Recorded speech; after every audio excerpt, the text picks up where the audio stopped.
Bom dia, meus irmãos e minhas irmãs, em nome do Senhor Jesus, o Senhor da glória. Vamos orar, irmãos. Bondoso Pai Celeste, graças te damos porque tu és bom e tu fazes o bem. Graças te damos por teu Filho bendito, nosso Senhor Jesus Cristo. Graças te damos por teu amor que excede a todo entendimento. Agradecemos-te por esse momento de culto e rogamos que tudo aqui diga glória. Ajuda-nos a fazermos sempre a tua vontade, que sejamos achados do teu Filho. Nós oramos que nos dês entendimento, porque só assim nós vamos agradar o Senhor. Oramos em nome de nosso Senhor e Salvador Jesus Cristo. Amém. Vamos ler Hebreus capítulo 12, versículo 4. Ora, na vossa luta contra o pecado, ainda não tendes resistido até o sangue, e estáis esquecidos da exortação que, como a filho, discorre convosco. Filho meu, não menosprezes a correção que vem do Senhor, nem desmaies quando por ele és reprovado, porque o Senhor corrige a quem ama e açoita a todo filho a quem recebe. É para a disciplina que perseverais. Deus vos trata como filhos, pois que filho há que o pai não corrige? Mas se estáis sem correção, de que todos se têm tornado participantes, logo sois bastardos e não filhos. Além disso, tínhamos os nossos pais, segundo a carne, que nos corrigiam e o respeitávamos. Não havemos de estar em muito maior submissão ao Pai espiritual e então viveremos? Pois eles nos corrigiam por pouco tempo, segundo melhor lhes parecia. Deus, porém, nos disciplina para aproveitamento, a fim de sermos participantes da sua santidade. Domingo passado terminamos de ver e de considerar o versículo 9, quando vimos que o Senhor Deus nos disciplina em última instância para que nós o temamos, para que nós ponhamos a nossa confiança nele, para que nós aprendamos a não murmurarmos, mas sim estarmos submissos a ele, como submisso foi em todo o tempo o seu Filho unigênito, quando se encarnou, a saber, nosso Senhor Jesus. Então vimos que pais responsáveis buscam educar seus filhos a fim de que eles sejam respeitosos. Isso tudo no versículo 9. Vimos que ele então Deus nos enche de seu temor à medida em que nos educa, à medida em que nós vamos caminhando no seu ginásio, na escola, na academia divina. E vimos que os filhos aprendem a honrar a Deus e quando isso ocorre, eles gozam a verdadeira vida, que podemos sintetizar dizendo que é a vida de alegria no Espírito Santo, é a vida de paz, é a vida de uma caminhada em justiça. Nesta manhã, nós avançaremos e vamos ver que a disciplina do Senhor visa forjar, visa moldar o seu caráter nos seus filhos, como é de se esperar.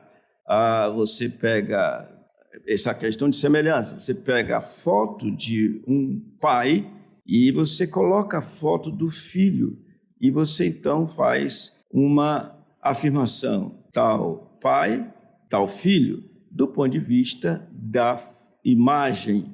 No entanto, também nós vemos que os pais, eles tendem a passar para os seus filhos alguns legados. Por isso é que quando alguém se converte, deve deixar muita coisa do que diz respeito ao legado dos seus pais, que do ponto de vista bíblico não convém, digamos assim. Então, o versículo 10 nos mostra exatamente isso. Leamos juntos o versículo 10, irmãos e irmãs, por gentileza. Pois eles nos corrigiam por pouco tempo, segundo melhor lhes parecia. Deus, porém, nos disciplina para aproveitamento, a fim de sermos participantes da sua santidade. O que esse versículo 10 tem a nos dizer? Antes de tudo, nós queremos afirmar que esse versículo 10 é uma resposta à pergunta que foi feita anteriormente, no versículo 9. A certeza de que os filhos de Deus viverão agora e sempre, porque está sendo exatamente disciplinados, estão sendo disciplinados. Ora, Deus é absolutamente sábio e santo. Ora, sendo Ele sábio, santo, nós haveremos de ver que esse versículo 10 nos ensina 3 aspectos relacionados à disciplina, à amorosa disciplina. Eu vou citá-los e então vamos, com vagar, considerar cada um deles. Primeiro, veremos que nossos pais nos disciplinaram na incerteza. Segundo, veremos que Deus nos disciplina certo, convicto, absolutamente certo de que nos fará o bem. E, em terceiro lugar, veremos que Deus nos disciplina para sermos semelhantes a Ele. Tudo bem, irmãos? Sim, tudo bem. Então, vejamos devagarinho o que esse texto nos ensina. Primeiro, nossos pais nos disciplinaram em incerteza. Veja o que o texto diz: pois eles nos corrigiam por pouco tempo, segundo melhor lhes parecia. É claro que nossos pais foram limitados em termos da nossa educação, especialmente pelo fato de serem pecadores. Aqui surgiu uma pergunta: como é que antes da minha conversão eu não tive nenhuma disciplina? Estou falando aqui mais ou menos o que foi colocado. E como é que eu terei que ser modelo para os meus filhos? A questão está exatamente no fato de que todos somos pecadores. No entanto, podemos dizer que nossos pais foram disciplinados, nossos pais nos disciplinaram, em certo sentido, na base do eu acho que é assim. Por isso, muitos erros foram cometidos. E por falar nisso, vocês vão de convir comigo que quem tem apreço por animais domésticos normalmente se interessa por saber como lidar com esses animais.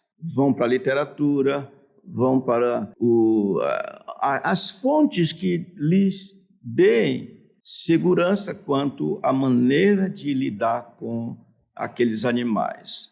Mas quando se trata de pais e filhos, parece que é bem comum todo mundo achar que sabe o que deve fazer.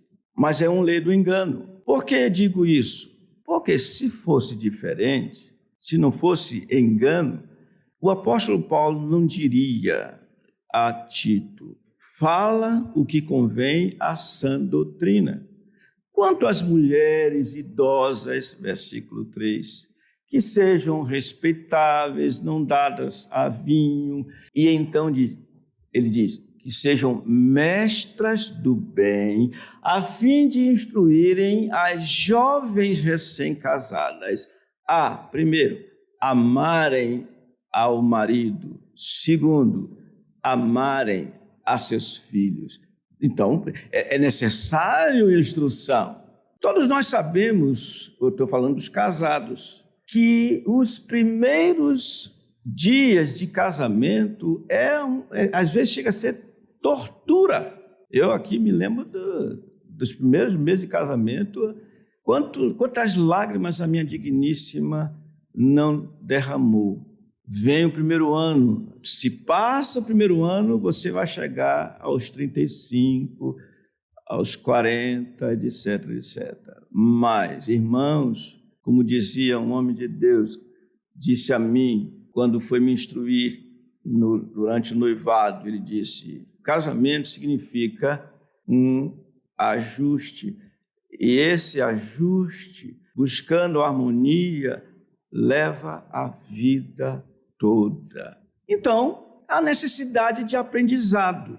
Então, nesse sentido, enquanto os filhos, porque há falhas, eram da idade infantil até alcançarem a adolescência, receberam disciplina dos seus pais amorosos. No entanto, e apesar de suas muito boas intenções, às vezes fracassaram, seja pelo método ou em seu propósito. E diz que Stemacher, ao disciplinar a seus filhos, os pais, com frequência, carecem de sabedoria. Algumas vezes as medidas de correção são muito severas e outras vezes se descuidam.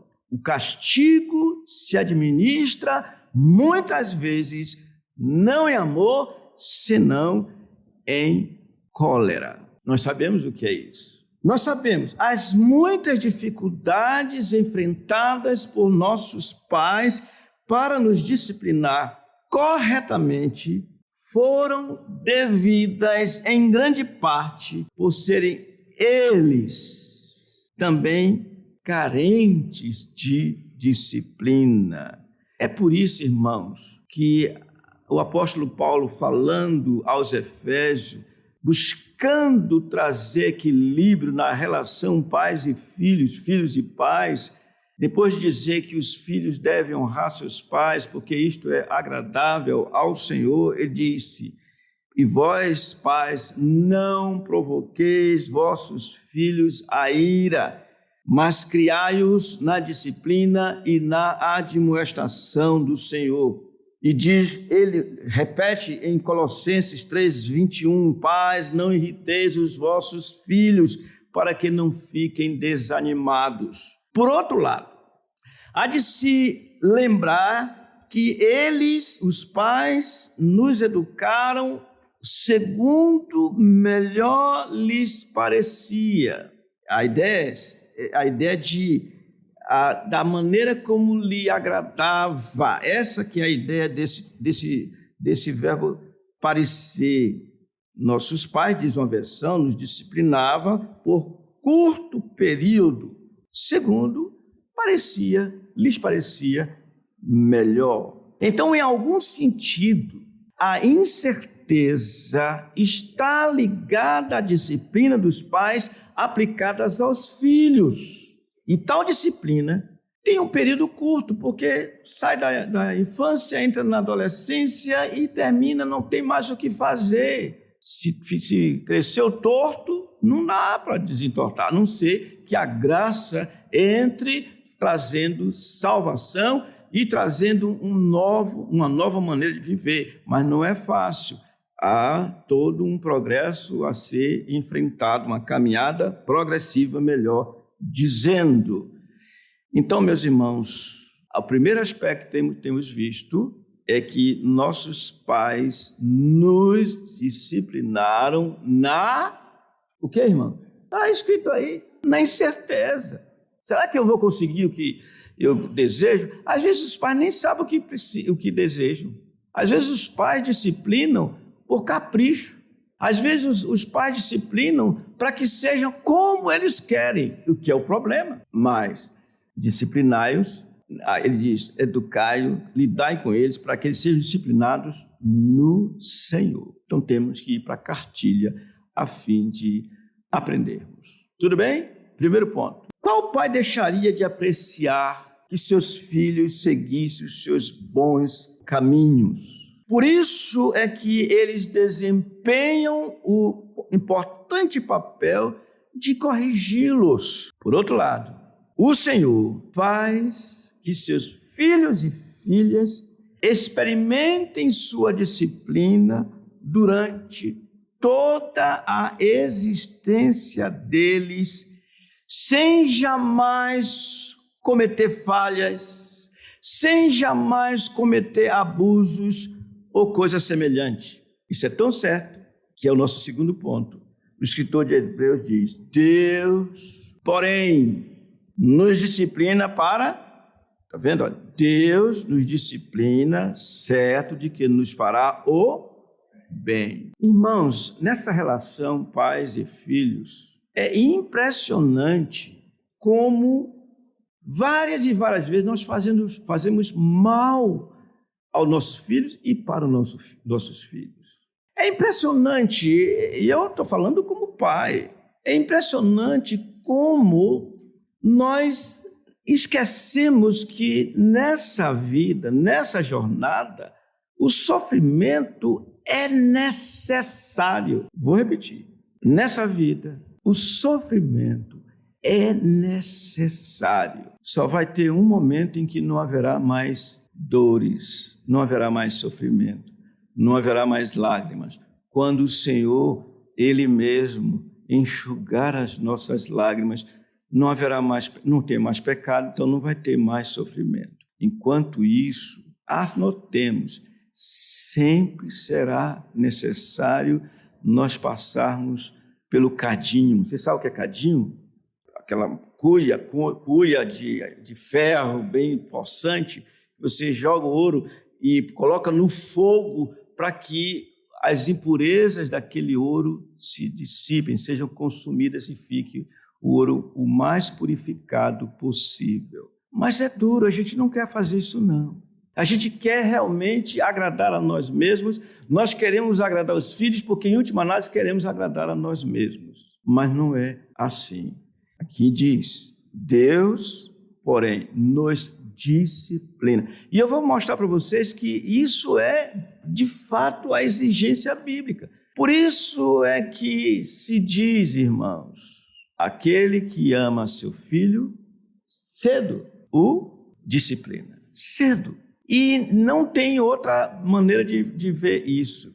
Qualquer pai, qualquer mãe que não fizer seu filho sofrer em termos de disciplina, na Bíblia não passa. Ele não ama seus filhos. Nem pai, nem mãe. Não amam seus filhos. Vocês estão gostando disso? Isso é duro, né?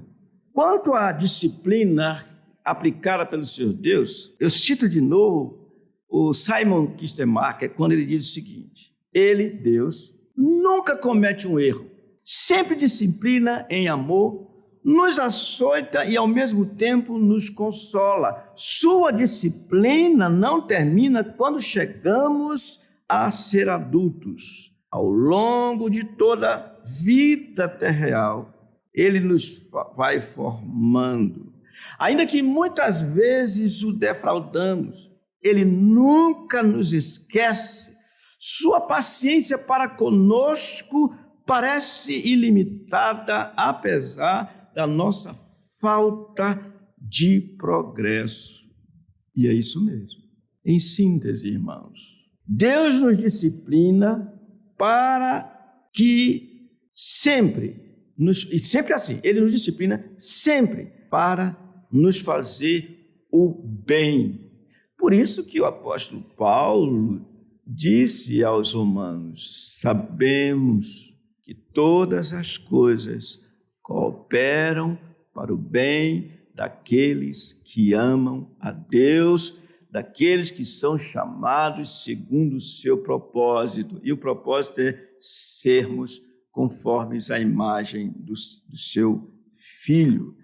E é isso que nós vemos. Abram suas Bíblias, por gentileza, em Deuteronômio capítulo 8, meus irmãos, e vejamos como ele nos disciplina para o nosso bem, apesar de aparentemente nós acharmos que fomos descartados, desprezados ou coisas semelhantes. Bem, esse capítulo 8 merece ser lido em casa depois, mas eu ia ler a partir do versículo 11, mas vamos pegar desde o início aqui. Ele diz assim: cuidareis de cumprir, versículo 1, Cuidarei de cumprir todos os mandamentos que hoje vos ordeno, para que vivais e vos multipliqueis, e entreis e possuais a terra que o Senhor prometeu sob juramento a vossos pais. Recordar-te-ás de todo o caminho pelo qual o Senhor teu Deus te guiou no deserto estes 40 anos.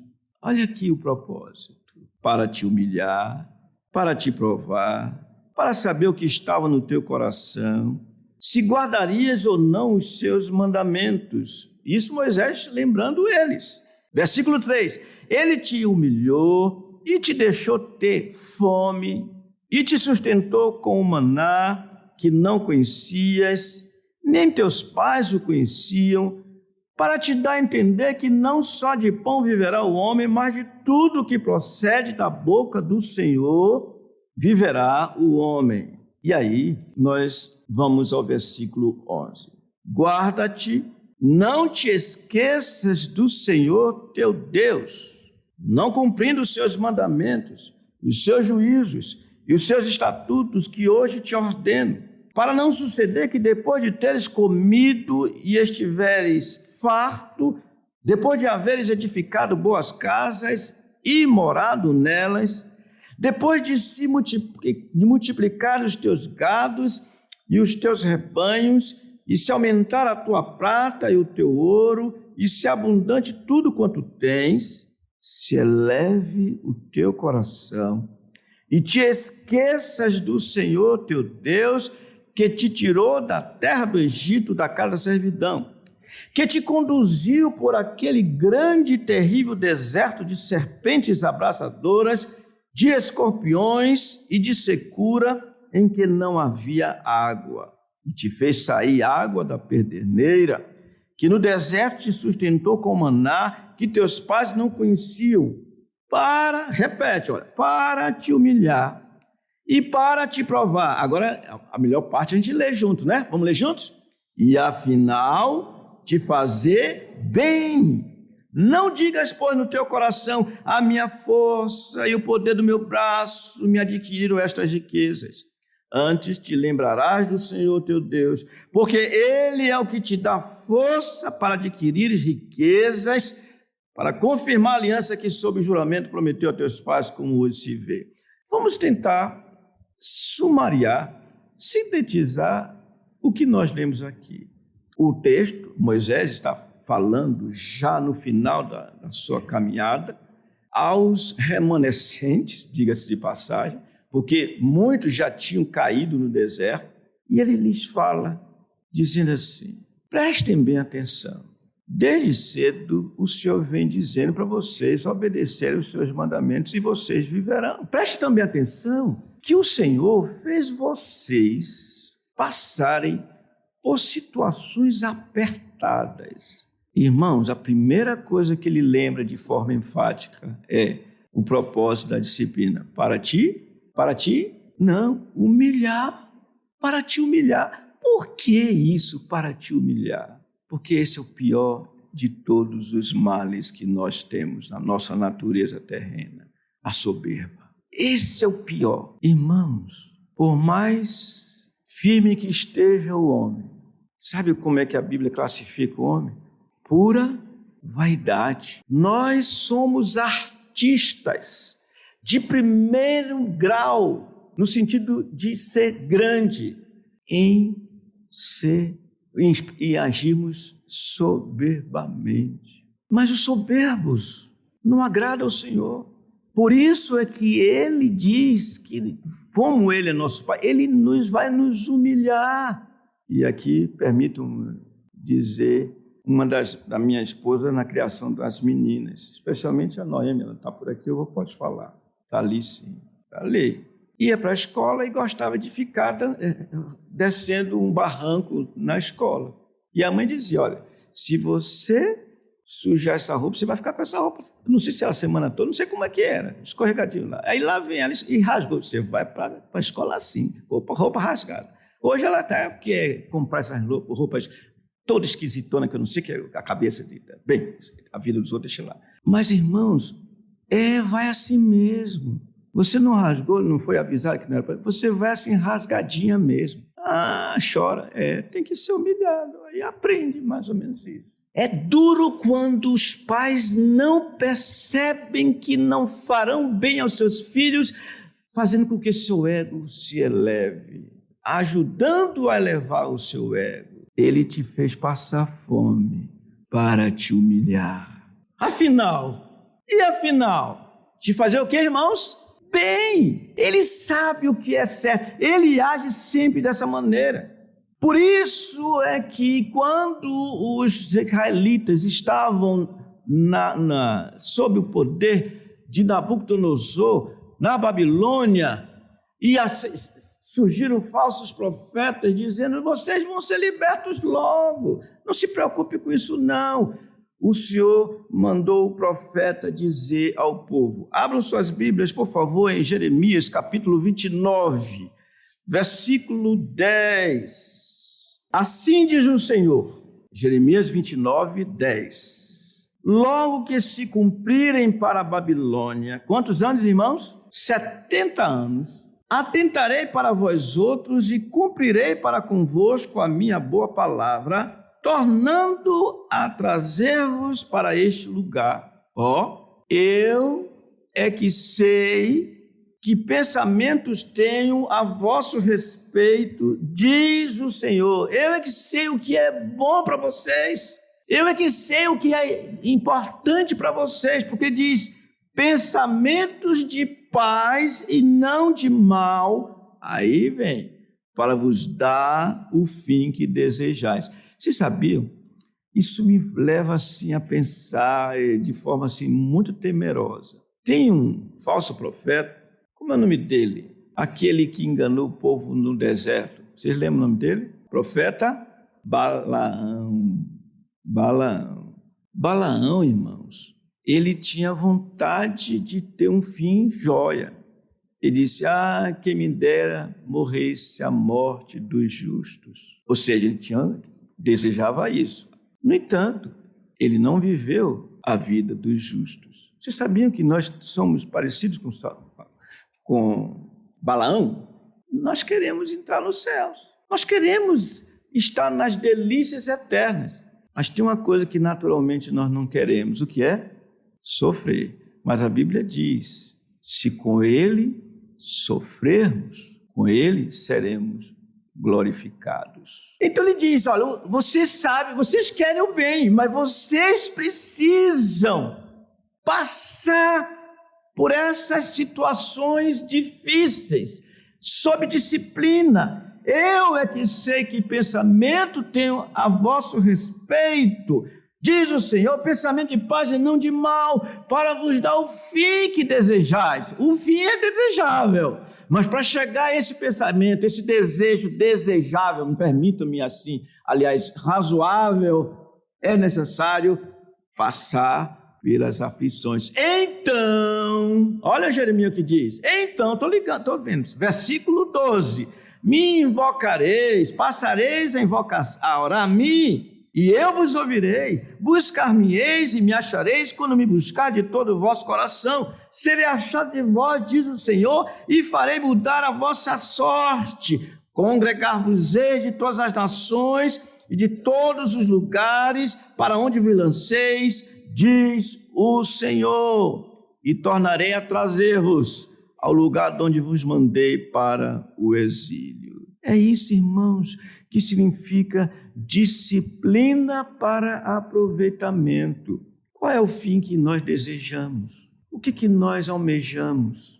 Se for algo bom, se for algo que está no coração do Senhor, estejamos certos, nós vamos sofrer. E uma das coisas que precisamos aprender é ser humildes. Precisamos ser humildes. E só a disciplina do Senhor nos faz humildes, sem dúvida nenhuma. Deus dá graça aos humildes, porém, Ele resiste aos soberbos. Irmãos, isso é muito sério. Alguma dúvida? Alguma pergunta? Sim, senhora. A pergunta é: quando o pai disciplina o filho, mas ele não disciplina no Senhor da forma que convém, e o filho, ao ser disciplinado, ele ficar irritado com aquilo e achar que não convém aquela disciplina para ele.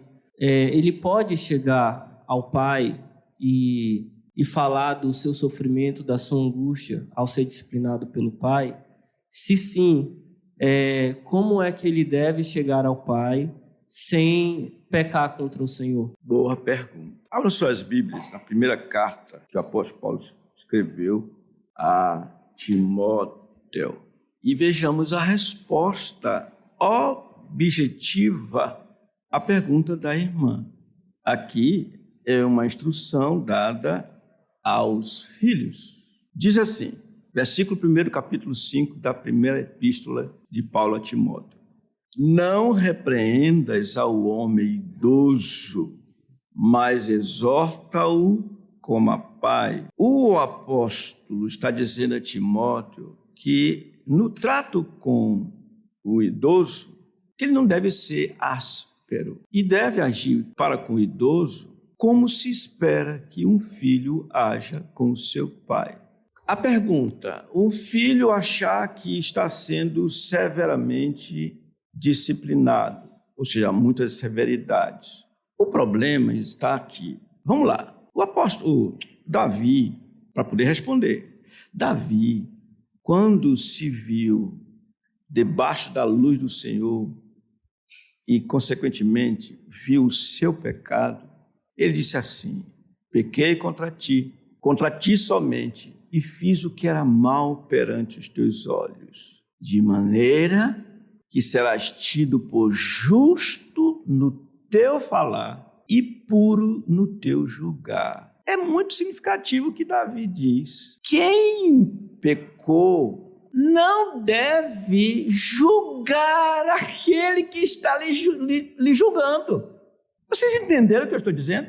Porque quando um filho chega ao ponto de dizer ao pai e à mãe, olha, vocês estão sendo muito fortes, violentos, mas espera aí, com que medida o filho está dizendo que aquilo que está sendo dado para ele é demais? Você está entendendo?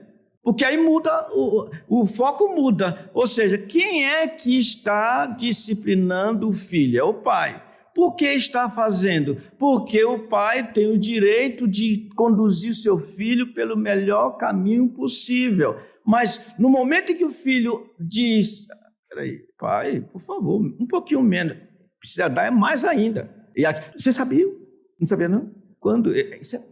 Não estou dizendo que é o caso da irmã, mas geralmente filho é malandro. Se malandro soubesse como é bom ser honesto, seria honesto só por malandragem. Filho é geralmente malandro. E eles aprendem, sabe, se o pai é mais rigoroso, se a mãe é mais rigorosa, prefere cair na mão de um do que do outro. E eles manjam tudo, de maneira que é difícil de dar uma resposta bem objetiva. Por quê? Quem é que vai dizer que a medida está muito grande, está muito alta? Nós falamos agora há pouco tempo da minha filha, que ouviu do filho e disse, mamãe, por que a senhora está me gritando assim? Por que a senhora está gritando desse jeito? Ainda bem que ela disse, aí eu vou gritar mais ainda. Deve ter assim, né? Que o orgulho bate também. Mas o certo é assim, o filho não deve julgar seu pai, não deve julgar sua mãe, se ele está em falta. É melhor a posição de Davi, eu pequei, de maneira que será justo no teu falar e puro no teu julgar. Em outras palavras, Davi está dizendo, Senhor, o que tu fizeres é o certo, é justo.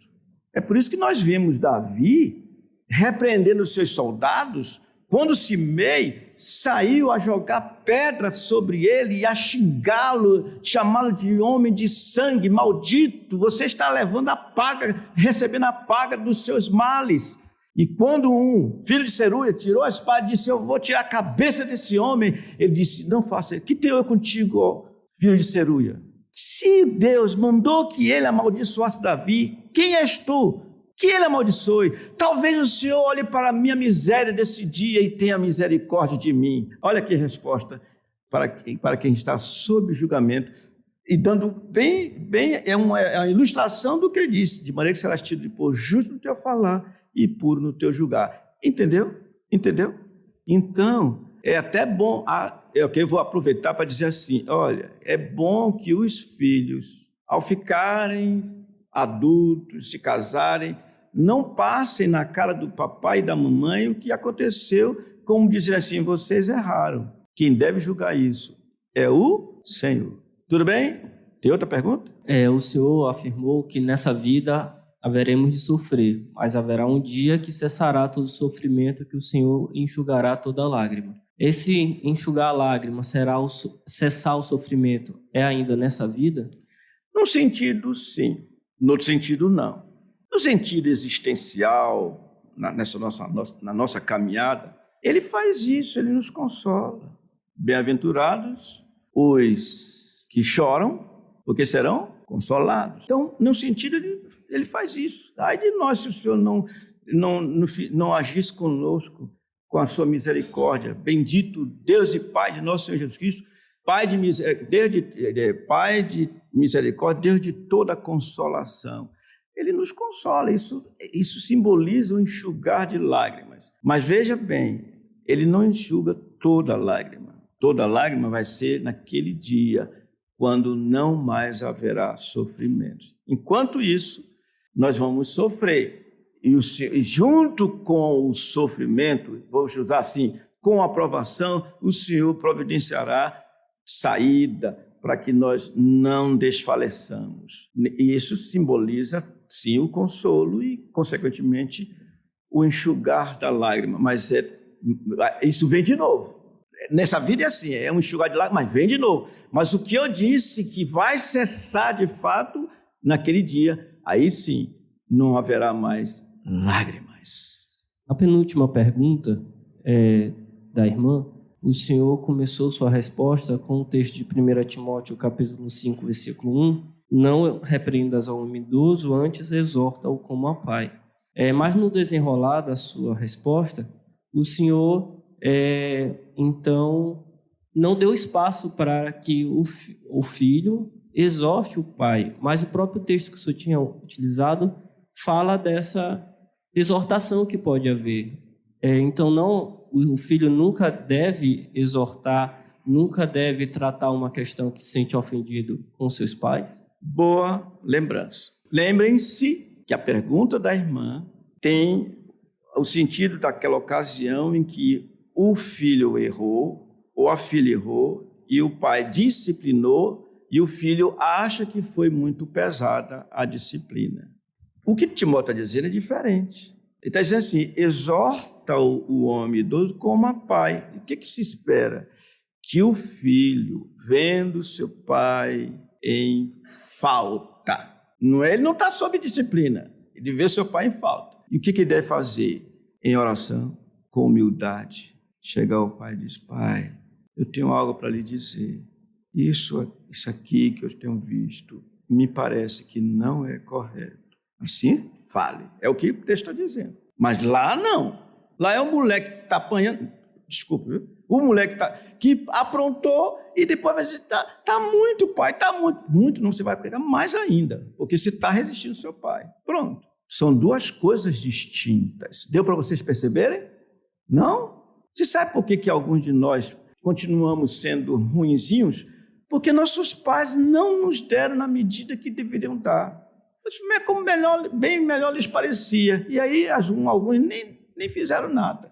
E deixaram o moleque caminhar sozinho. Outra pergunta? E se o filho não estiver errado, mas houve uma armação de um outro irmão que transferiu a culpa para ele, o que deve fazer o filho? Isso me faz lembrar, não bem esse assunto, essa questão aí, mas me faz lembrar uma culpa que me puseram, que eu nunca cometi, o que disseram que eu cometi, e acho que até hoje não foi provado, né?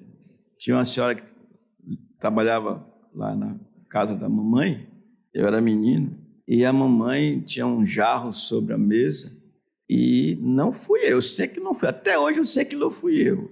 E aí a senhora, não sei como, derrubou o vaso. Caiu sobre quem? Foi Jaime. E a mamãe não deu refresco. Foi Jaime. Até hoje. Foi Jaime. A minha irmã foi do meu lado. Disse, mamãe, eu acredito nele. Mas Foi Jaime, tá?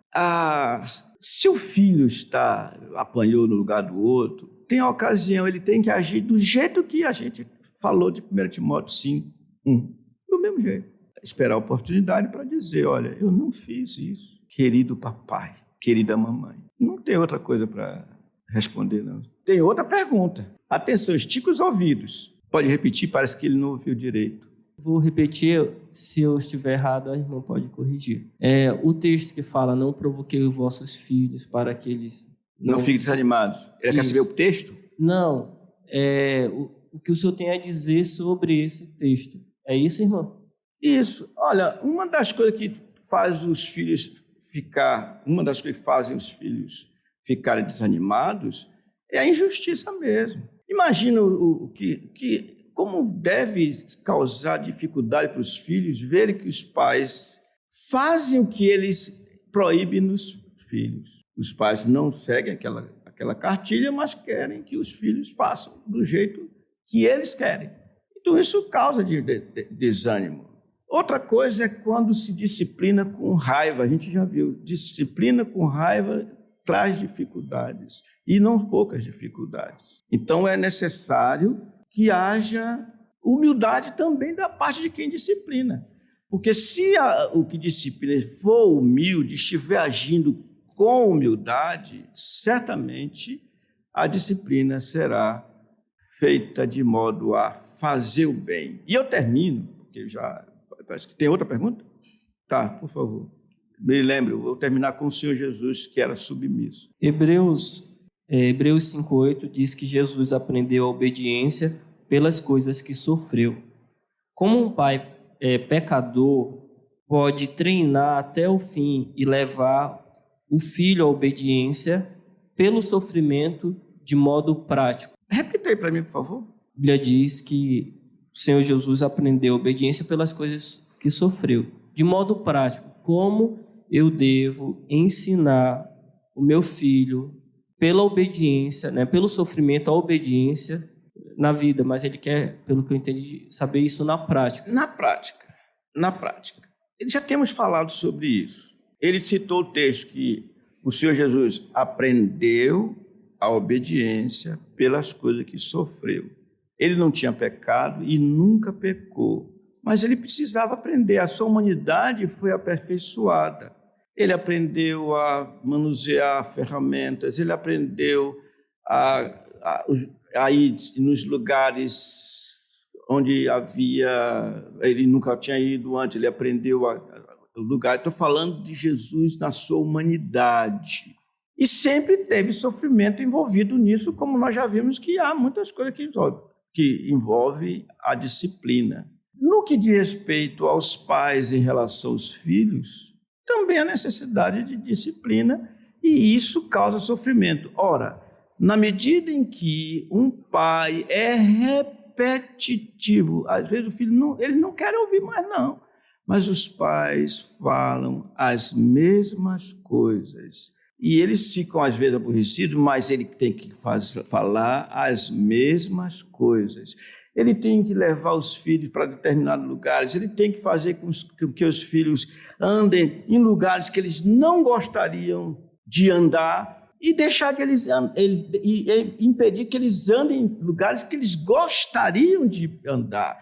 Há muitas formas de disciplina. Vamos imaginar o que é esse tal de noite do pijama para criança. Você já viu essa noite do pijama para criança? Vocês já viram? Nunca viram falar disso, não? Junta um bocado de criança e aí vai. E aí as crianças ficam numa boa, todo mundo gosta. Sexta-feira lá em casa teve a noite do pijama. 2 pipolhos apareceram lá e eram para dormir lá. Mas isso é uma coisa tão agradável. Vocês não imaginam a alegria dele de ir para dormir lá. Preste atenção.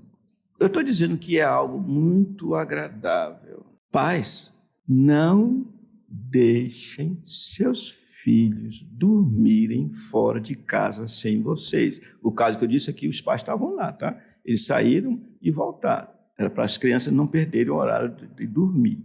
Eles retornaram e ficaram dormindo lá. Mas não é agradável? Os filhos não querem isso? Não, você não vai dormir na casa de fulano nem de Beltrano. Não, não convém. Ou então chega numa fase assim da pré-adolescência que os filhos já não querem que os pais levem à escola. Não, eu vou lhe levar lá sim. Outra coisa, eles às vezes são convidados pelo coleguinha para ir numa festa. Não, eu vou com vocês para a festa. Não, pai, que caretice, pai. É o senhor tão velhão ir na festa lá com... É só adolescente, só pré-adolescente. Então você não vai. Você não vai. Ah, pai, me deixa no shopping, não tem problema. Aqui é tão seguro. Quanto segurança tem? E você esqueceu de tantos casos que os pais largam os filhos na porta do shopping, numa porta assim do shopping, e os pais saem e os filhos faz de conta que entrar, já tem acerto preparado e vão para a rua. Ou não. Se com a família estiver Jesus, é feliz o lar. E eu disse que terminava da maneira com isso. Essa é a resposta que eu dou para vocês. De um modo geral, é isso. Mas o que eu diria aqui para vocês? Pensemos, meus irmãos e irmãs, no nosso Senhor Jesus Cristo. Pensemos como ele falou com a sua mãe. Ele foi gentil, tinha cerca de 12 anos, quando não o encontraram com os colegas da mesma idade dele. Ele estava no templo e discutia com os líderes religiosos. E quando a mãe perguntou, filho, não sabias que estávamos preocupados com você? Quanto tempo? E ele, na sua humildade, ele respondeu, não sabias que me convinha estar na casa de meu pai? O que ele fez? Aí, olha, 1 Timóteo 5:1, com humildade, respondeu, ou disse algo à sua mãe, e diz o texto em seguida, e era-lhe submisso, que andemos nas pisadas de nosso Senhor Jesus, que disse assim, no mundo tereis aflições, mas tende bom ânimo, porque eu venci o mundo. Que o Senhor nos ajude, irmãos, nessa caminhada, para que nós, de fato, sejamos, diante daquilo que o Senhor vem fazendo, submissos a Ele. Lembrando que tudo que Ele faz é para o nosso bem. Depois nós vamos ver o último aspecto, diz Deus nos disciplina para sermos semelhantes a Ele, enfim. Tem alguma pergunta? Tem algum tempinhozinho? Tem outra pergunta aí? Qual é?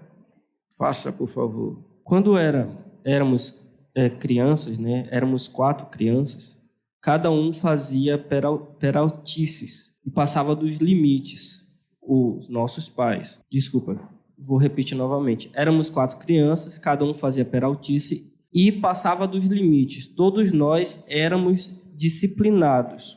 E esse passar dos limites dos pais, isso é correto?